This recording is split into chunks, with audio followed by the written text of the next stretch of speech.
দেশে আগুন লাগায়া জনতার জ্বালায়া, দেশে আগুন লাগায়া জনতার জ্বালায়া, সাইরা গেলে বুবু ঢাকা।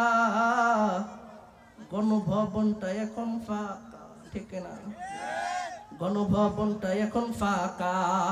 দেশে আগুন লাগায়া জনতার জ্বালায়া, দেশে আগুন লাগায়া জনতার জ্বালায়া, সাইরা গেলে বুবু ঢাকা।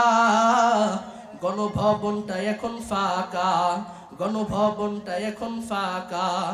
তুমি অধিকারের বললে কথা, বলেছিলে রাজাকার, দেশবাসী বুঝে গেছে তুমি বড় স্বৈরাচার, ঠিক না? তুমি অধিকারের বললে কথা, বলেছিলে রাজাকার, দেশবাসী বুঝে গেছে তুমি বড় স্বৈরাচার। ও তোমার নাই তো শরম লাজ, তুমি হি বড়ই নাটকবাজ। ও তোমার নাই তো শরম লাজ, তুমি হি বড়ই নাটকবাজ। কাউয়া ডাকে না আর কাকা, গণভবনটা এখন ফাঁকা। বুবু রে, গণভবনটা এখন ফাঁকা, ঠিক কিনা? এজন্য এই সোনার বাংলার জমিনে এরকম স্বৈরাচার আমরা চাই না।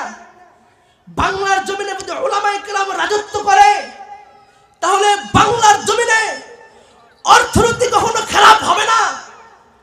বিচার মানুষ সুন্দর মতো পাবে। 1000 2000 টাকার বিনিময়ে তারা বিচার উলট পালট করবে না ইনশাআল্লাহ।